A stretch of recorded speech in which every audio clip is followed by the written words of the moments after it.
more time on the cannabis and agriculture question. Bryn Hare is with us today. She's the executive director of the Cannabis Control Board. And I don't know, Bryn, do you have a presentation or are we just chatting? No, I'm here to answer any questions you have. I can talk about the bill, whatever the committee's pleasure is. Okay, great. Why don't we start, since you're not a familiar face to some of us anyway, just go around the room. Sounds good. So I'm David Durfee, and I represent Shaftesbury and Sunderland and Glastonbury. And we will go clockwise. Sure. Heather Supernaut, I represent Windsor 4, which is the towns of Barnard, Montford, and Bridgewater. John O'Brien, I represent Pembridge and Royalton. Mike Rice, Bennington Rutland District, Danby, Dorset, Landgrove, Mount Tabor, and Peru. Josie Levitt, Grand Isle, oh my God, my voice. Grand Isle, Chittenden, which is all Grand Isle County and West Milton. And I'm David Templeman, Brownington, Barton, and Westmore. Henry Burrell, Danville, Peach, and Cat. Jed Lipsky, Stowe. Ogden Graham, Williamstown, Chelsea. And we're missing Representative Wilson today. Representative Poole is here, and she'll be opening the door and hitting your chair in a moment. And Laura Rich is our committee assistant.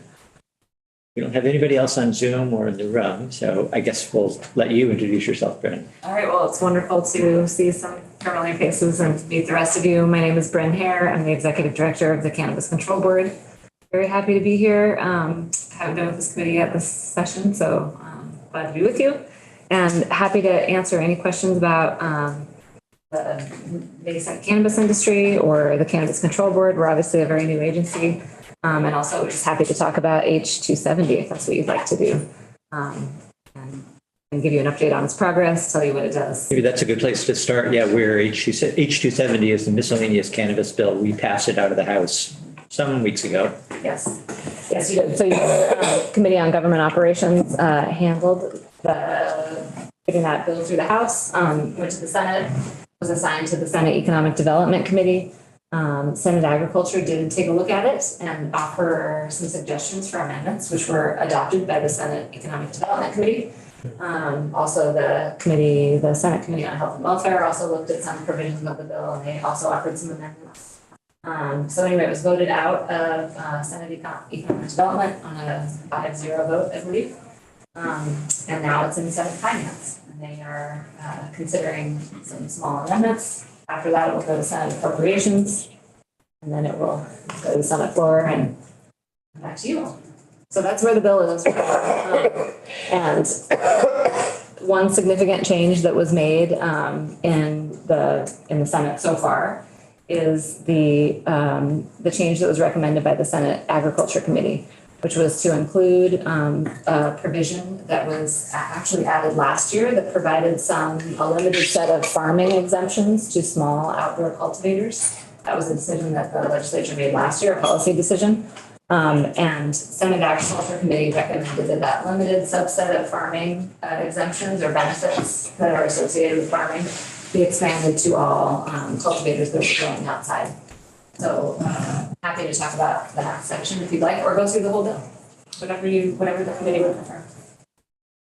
Well, yeah, I don't think we need necessarily go through the whole bill. Let's see what, let me just see what anybody's got. Okay, and if that changes, let us know. Other sort of immediate thoughts or questions? Regarding the agricultural status for the mixed tier, how is that being handled?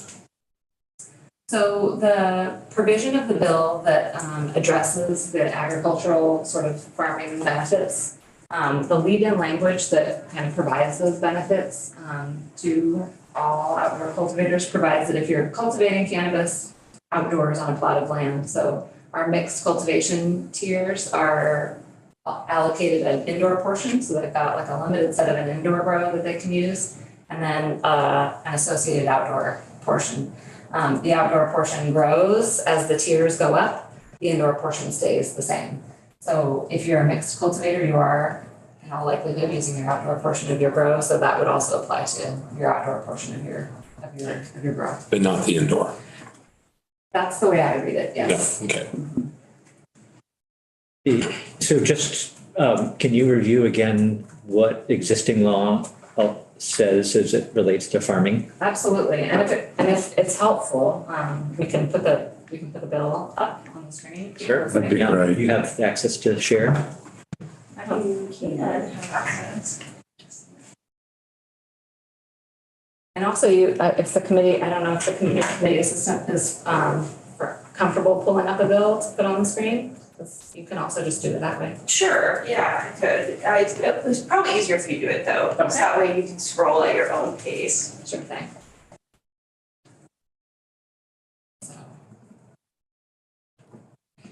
So you'll just have to let me know, do I join the? Yeah, I just send you the Zoom link so you can join that and I'll just give you the.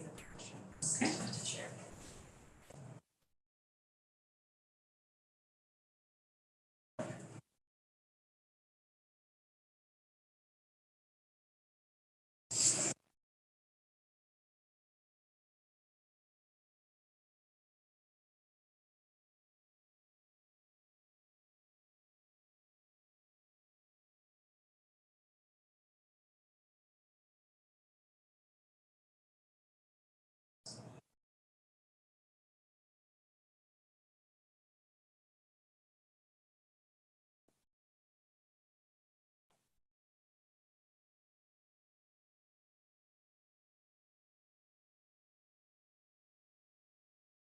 And for those of us who might want to look at the device rather than turn and look at the screen, what's the bill number? 270? It's, Okay. yep, it's H270. The easiest way to find it is to go to the Senate Finance Committee's website, I think, to see the latest iteration. And if you look under the witness name of Michelle Childs, it should be draft 2.1.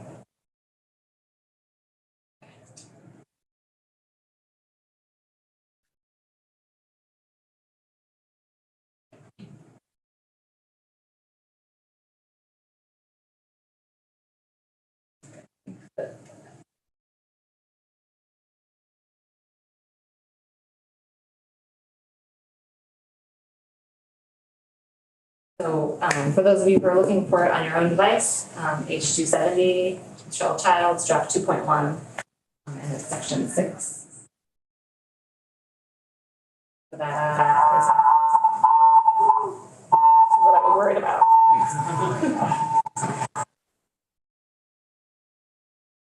So shall I? Yeah, maybe you work this device and it's in room.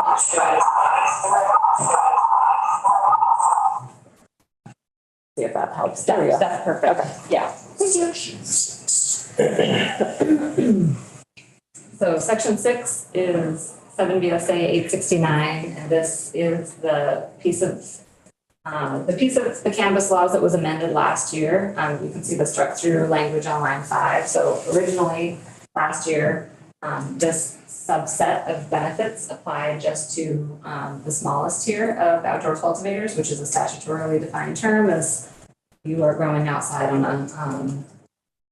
a parcel of land. Your cannabis cultivation is 1,000 square feet or less. So the changes here expand that to all sizes of grow. So our tiers right now, all of our open tiers of cultivation go up to the largest one that's open right now is 20,000 square feet of grow space. So the set of benefits that apply here start under subsection D. So you can see that this provides for if you are, actually, let me just scroll a little bit more, sorry. There we go. Representative O'Brien, you got a question? Bryn, was there also in that company sort of an and/or amount of plants? Yes, so if you're by rule, and it's also in statute when we proposed our fee structure and our tiering structure, outdoor growers, we heard that when you're growing inside, it's really a very different type of cultivation because your plants can be quite condensed. You get several harvest cycles throughout the year, but when you're growing outside, your plants get a lot bigger. So rather than be confined to the same amount of grow space, we gave the option to grow a certain number of plants. So we sort of made a calculation about how many square feet you would need to grow each plant, and we provided, so you can have a cultivation area or you can have a plant count, and you can choose when you're growing outside. And those numbers are all set in statute.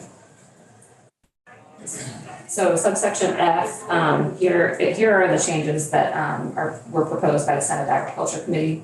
So initially, these benefits extended to small cultivators that were growing cannabis outside on a piece of land that is already subject to the required agricultural practices. So that language was struck. So now these benefits will apply to people growing outside, even if their land was not already subject to the RAPs. So first, that they will be regulated in the same manner as farming for purposes of Act 250. That they not be regulated by a municipal bylaw in the same way that the RAPs are regulated by municipal bylaw. That they are eligible to enroll in current use. And then you'll see that struck language on lines 8 through 12. Originally provided that you would remain eligible for current use if your land is already enrolled in current use. So we're striking that and providing that if you are cultivating cannabis outdoors, you will be eligible to enroll in current use if your land meets the other criteria, and it need not have already been enrolled in order to be eligible. And then lastly, subsection 4 is a set of tax exemptions that apply to farming. So those tax exemptions, I think, are on inputs and tractors and a couple of other things that I can't remember right now, but they are extended to people who are growing cannabis outside. And then lastly, you'll see this new language in subsection 5 provides that these growers who are growing outside are entitled to a rebuttable presumption that cultivation doesn't constitute a nuisance under Title 12 in the same way that agricultural activities are entitled to that rebuttable presumption. And I can talk a little bit more about this, but I think it will be helpful to look at another section of the bill first. And I believe that is, sorry for all the scrolling. Yes, so the section prior, section 5, is the section of law that governs regulation by local government.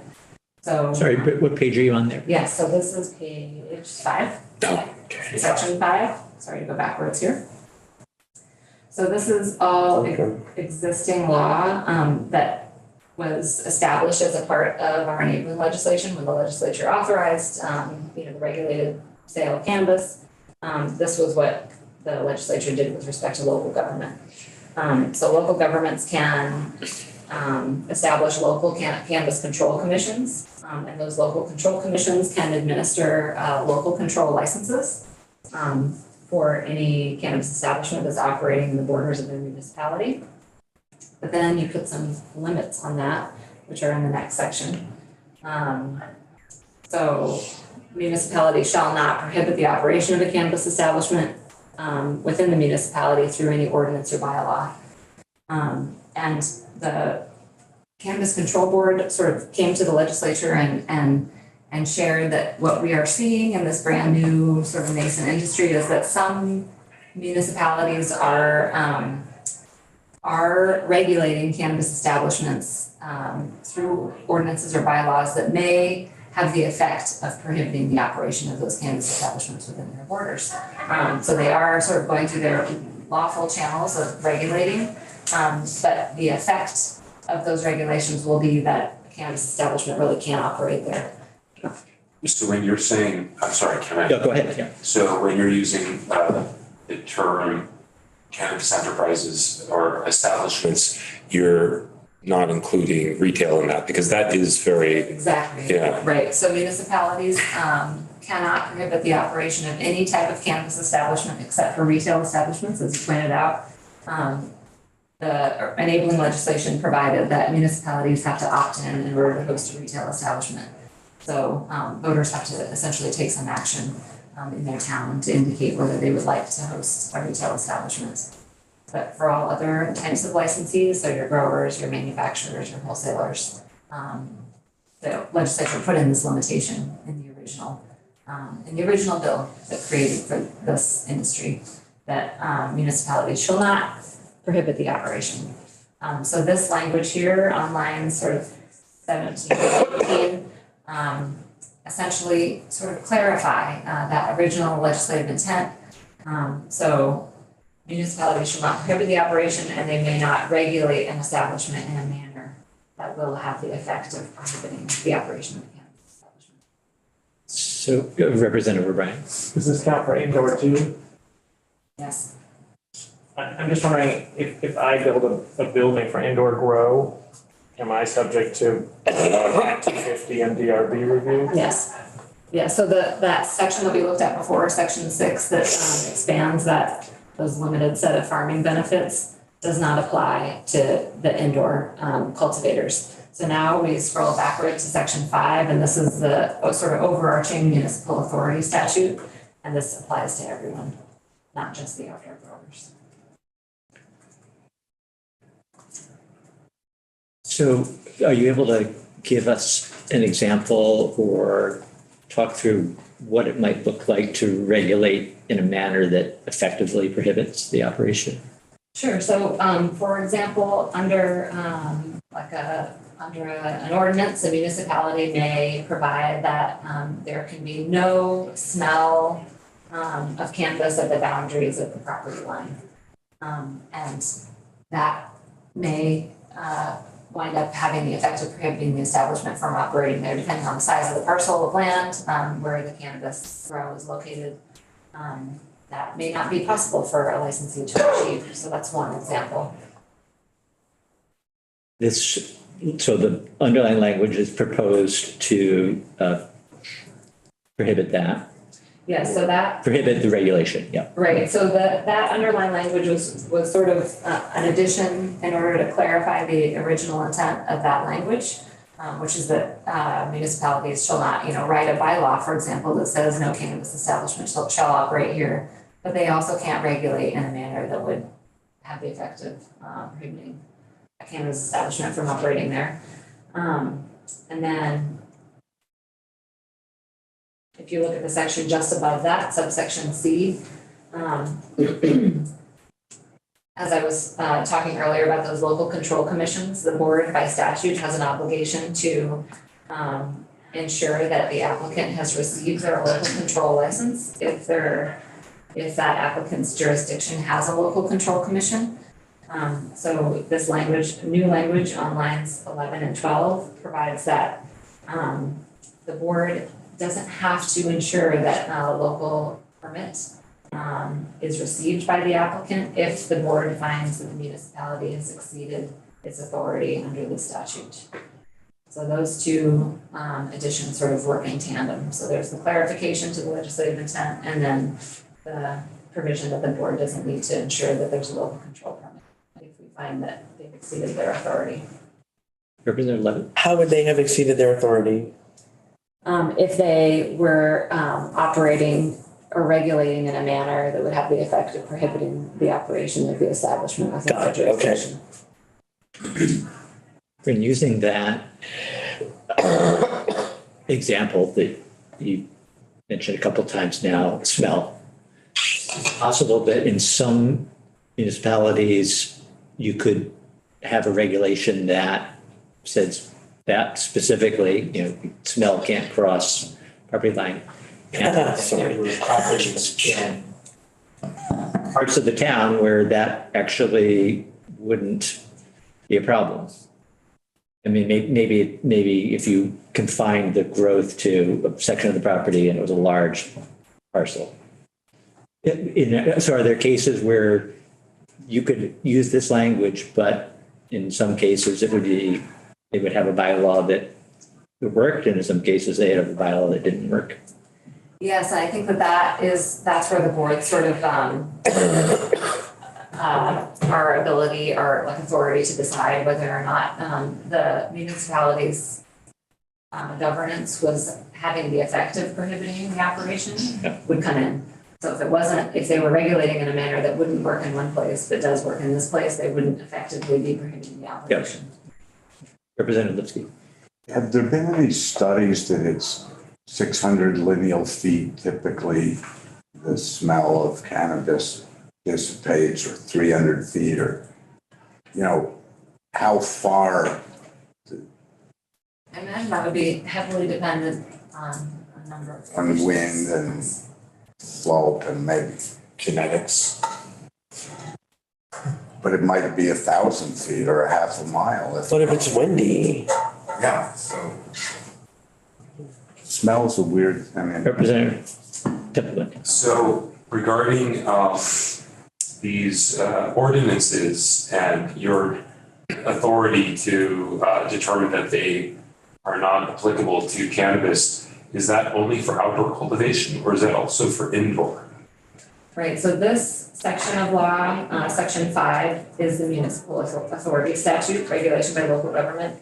So this would apply to all of the different various types of licenses. So the reason I ask is I visited a local grow and they were using a hybrid system. I think you don't actually have a license for kind of the hybrid grow where you're in a greenhouse but with supplemental lighting. So that would be considered indoor.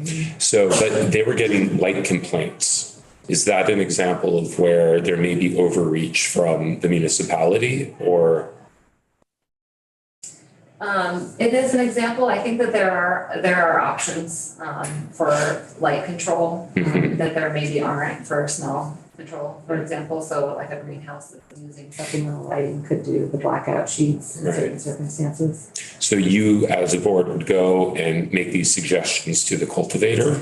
Yeah, so the board has a compliance team that does a lot of one-on-one work with the growers and all of our different licensees. And given that we're a new agency and a new industry, the team has been working very hard to sort of ensure that licensees understand what the requirements are not only from the board, but from their municipality. And we have done some work with municipalities to sort of help them understand this new industry and what is required. And so yes, we have been playing a little bit of mediator in that role, and we will continue to as long as it's helpful. Thank you. Representative O'Brien. And I'm just wondering about, I mean, you must have a lot of conversations about that sort of nexus between cannabis and agriculture. And so things like any revenue from cannabis on your farm doesn't count, say, towards the small farm, cap or floor, I guess in this case, right? In order to make you eligible for Right. the farming benefits. Right, It doesn't count as ag income, for example, right? right, that's correct. And then is there any case where accessory on-farm business could be involved with cannabis or not? So those are great questions, and I think that the answer right now is no. And I would encourage you to hear from your legislative counsel O'Grady, who I think has had these conversations with the Senate Agriculture Committee as well, about what the limits are, because he's quite familiar with them. More than I am. And we've had big discussions about stormwater, for example, and impervious surfaces and the same sort of thing, right? Yeah, exactly.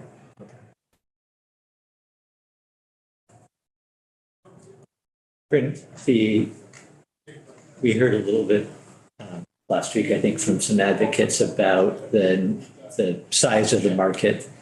Is part of the intent here, not so much with the section that we just went over, but all of the sections that relate to ag, to increase the supply? Is there a sense in the board, on the board, that there's not going to be enough supply to meet demand as demand evolves? So we're still very new. I mean, as we know, we've retail sales just started in October, so we're really only 7 months into retail sales. And given the really compressed timeframe that the board had to create its regulatory framework and get all the licensees up and running, I think we are seeing I don't think we're seeing like the maturity in our retail stores of diversity of product that we will a year from now, for example. But with respect to the amount of cultivation space that we've licensed, the board is keeping a very close eye on that as we continue to approve licensees at each board meeting.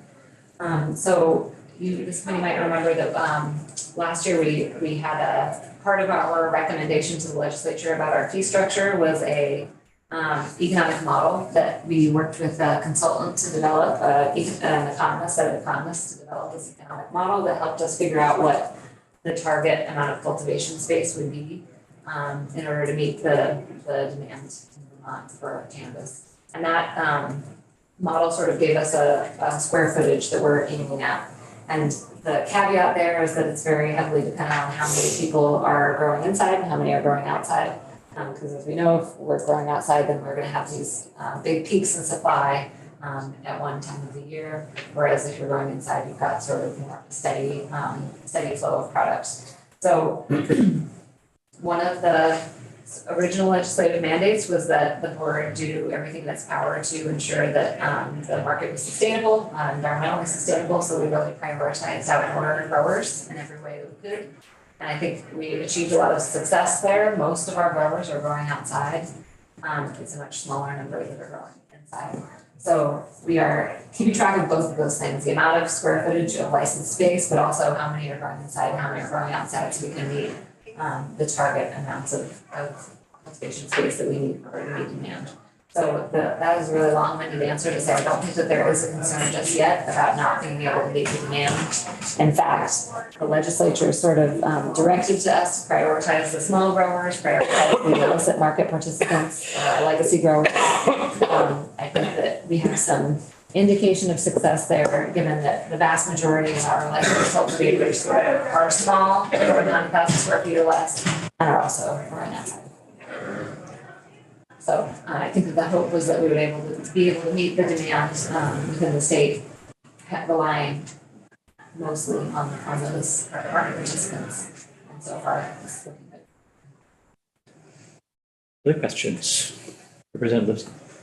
This has to do with the notion of protectionism. And I don't know a lot about the industry, in fact, pretty ignorant about it.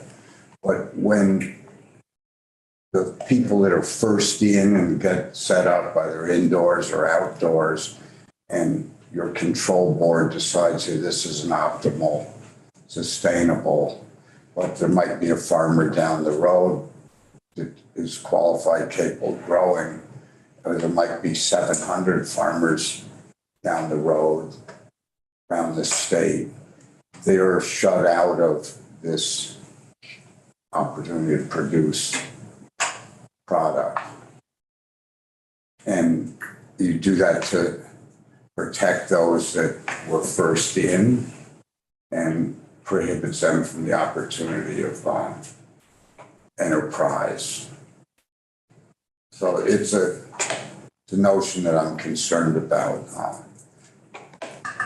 So I think that's a great question or comment, and it's something that the board is also very concerned about. Just to be clear, there's been no decision on the board to close any windows for that reason. But the board has thought about it in the context of the retail establishments, for example, because of that opt-in provision I mentioned earlier. There's only a limited set of towns in the state that have opted in, so there's only a limited amount of towns where you can actually go to a retail establishment. And as a result, there are some towns that are experiencing some amount of density of retail establishments. So for example, Burlington, at this point, I think has 9 open retailers, but South Burlington has none because they haven't opted in. So the board has been thinking about it in that context, like, is there a point at which we should say no more retailers? We're not going to issue any more retail licenses to Burlington applicants. And they have decided this is, really a free market. Let's let the market work itself out. And they have decided to not, exercise their authority to not issue any more licenses in Burlington for that exact reason that you raised. There may be other people waiting in the wings that are good at this or better at this than the people we have operating now. So let's not shut off their ability to operate. When it comes to the cultivators, I think it's a little bit of a different calculus, just given that we have an obligation to transfer the illicit market into the regulated market and not produce sort of a gray market or a thriving illicit market that's operating in the state, which has happened in some other adult use states in the country. There's been sort of an oversupply, a huge oversupply, which leads to a really robust illicit market. And so I think the board does have some other considerations to make. when and if we get to a point where we are coming up on exceeding our sort of target amount of licensed grow space to achieve, to meet the demand for the product in the state. So, board will be thinking about that. Thank you. Their deliberations. Representative O'Brien and then Representative Tupper. Is there any interstate flow either in or out of the state with this? So it's all, every license you have to, I mean, you could be, you know, these bigger companies, I guess, can own like LLCs here. You can't, you know, they couldn't import something from Hawaii to do a mixture, right? That's right. Or vice versa, right? You That's can't right. export it. That's right. All product that's sold here has to be grown here and manufactured here. Sort of an iron curtain around the state. So that's the same in every state that's Yes, gone. yes, because of the federal Schedule I status, it is not permitted to cross state lines. And so that's why everything that we consume here has to be produced here. Representative Temple? I'm curious about what metrics you would use to determine, let's say, the health of the cultivation market. So you were mentioning the amount of space may be taken into consideration at some point if you decide to discontinue licenses for a period of time. But is the price per pound or what are the considerations, I guess I'm asking?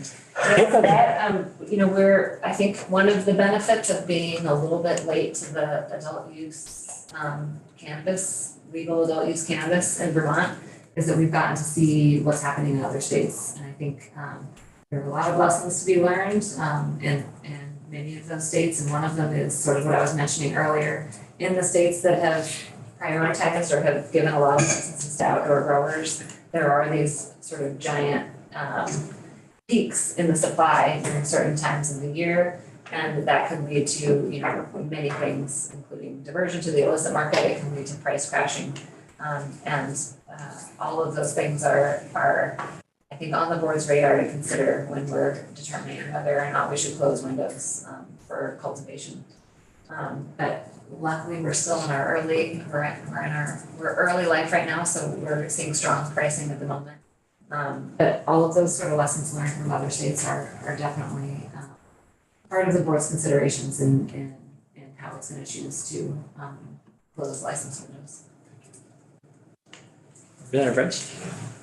Yeah, sort of connected to Representative O'Brien's question is like, so if in the future federal status changes, does the board have a roadmap for sort of what that looks like when the Iron Curtain lifts up? That's the question, yes. So that, I think that's a great question, and the board, it's another thing that is a really big part of the board's thinking about the future is what will happen. And I think that the real focus so far has been on ensuring that Vermont has a brand that can be competitive in what will be obviously an incredibly competitive market.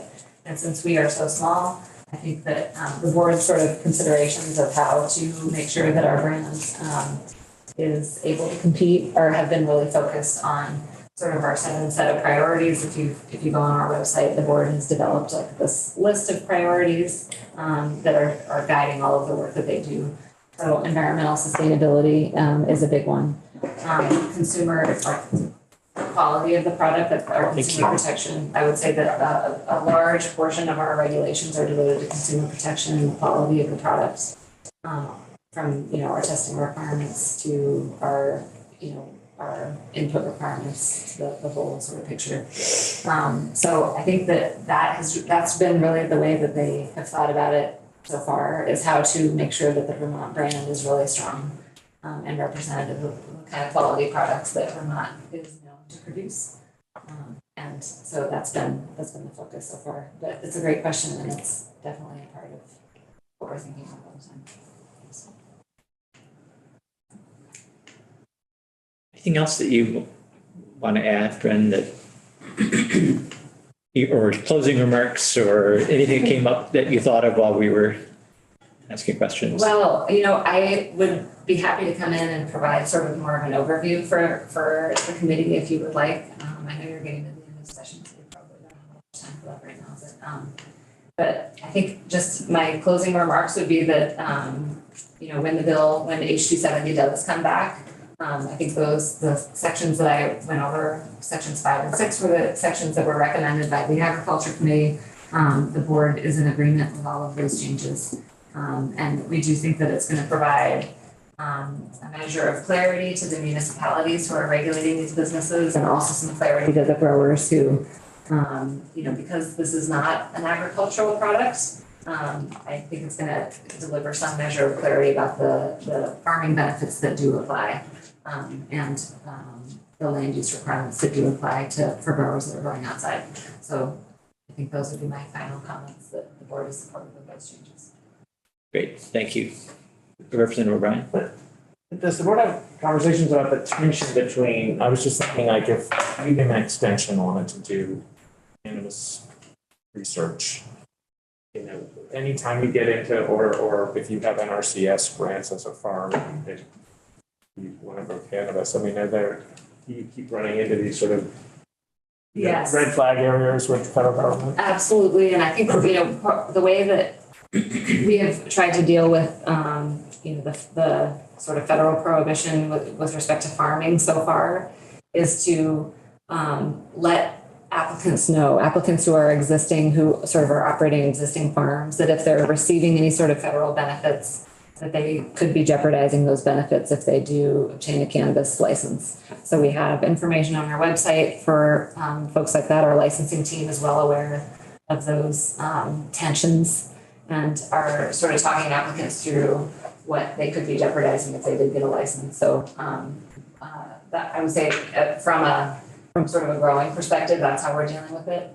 The first part of your question was research. So I think another thing that other states have, with more mature adult use markets, have done is that they have developed a research license that can be used in their state. So I think Massachusetts has done that. I think there are a couple of others.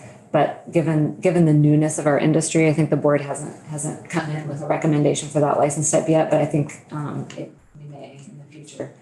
It's a great point. Because of the Schedule I status, there can be no federal research done, or very limited federal research done on the plant, which means that there's not a lot of data out there about the safety of the plant. So having our own internal ability to do that research, I think, would be a real net benefit to the, what we were talking about earlier, the positioning Vermont as sort of offering a low quality product when it's available nationally.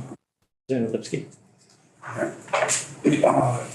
Thank you for offering to maybe come in another time. I know we're getting down to this session ending, but for me as a new person on this board, I have no idea if you're a state agency or where in the hierarchy, not enabling legislation per se, but are you, what department, or Yes. do you report to a secretary or something, or a commissioner, or I should have started with that. I apologize. it's okay. I may be the only one who Well, no, I think it's clueless on this. there's new members of the committee, so I should have started there. The board, it's a 3-member board that was appointed by the governor in 2021. So we've got 3 commissioners. James Pepper is the chair, Julie Hulbert and Alan Harris are our 2 other commissioners. We are an agency of state government that operates sort of independently from other agencies. So we are, so we've been around really for not very long at all. Since the board was appointed in 2021, I was hired about 1.5 years ago, and we have sort of built out our staff since then. But I'd say in the first year of our operation, it was really just the 3 commissioners and me and 2 other staff members. So it's really just been in the last 9 months or so that we've built out a full licensing and compliance staff. So I would say in the early days, we were an independent agency, but we were very, very small. And now we're more of a normal size. And we're right over at City Center, right in the building where DFR is and Office of Professional Regulation. So if anyone's welcome to come over and visit us there, we would love to have visitors. Former legislative council. Representative Rice. Do you Do you have data on how many of the outdoor licenses are currently held by people who are otherwise engaged in farming?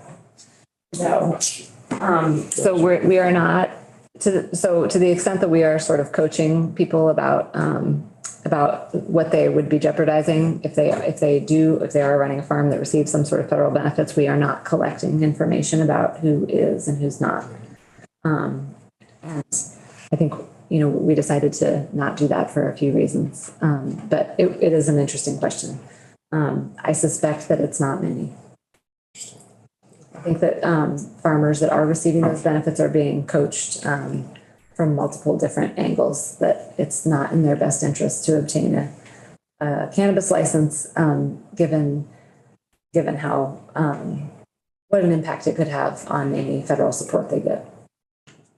We heard a little bit about, sorry, just to follow up, about I think Oregon NRCS developing a guide to sort of how to perhaps both receive your federal funding and demonstrate that your cannabis cultivation is significantly different than your other operation. Oh, that's interesting. So my question was going to be, is that something that the board is engaged in at all? Not yet. I think that our sort of regulatory partners in the state are feeling pretty risk averse when it comes to combining cannabis operations with other types of farming. As we've heard, because growing cannabis is not farming. That was a legislative and policy decision that was made by the legislature. You're welcome to revisit it. So anyway, I think I'll have to go find it. That's interesting. I didn't know that Oregon did that. Yeah. Thanks. Any other last questions? Thanks, Bryn. Thank you so much. Wonderful to see you all. We would like to invite you back. Anytime you'd like to come back, you're of course welcome. As we wind down here, our schedule is very up in the air and hard to know when we'll have any committee time at all, really going forward, I think next week. But if not this year, if not this session, look ahead to next session. Okay, well, I would love to come back and provide you more of a holistic perspective of what it is we do. I'm sorry I didn't start with that. But next time I would be glad to. And if you have some time and you'd like me to do so this session, I'd be happy to. Just let me know. Thank you. And the bill it has a little while to go still. It stops in the Senate. It does. I think the plan is to have it voted out of Senate Finance this afternoon. But then it has to go to Senate Appropes before it can go to the floor. Yeah. And I know that Legislative Council is very prepared with a list of changes from the House version for the Government Operations Committee to look at. Okay. Good. Thank you. Yes. Thank you so much. Good to be with you all. How's Karen doing over there?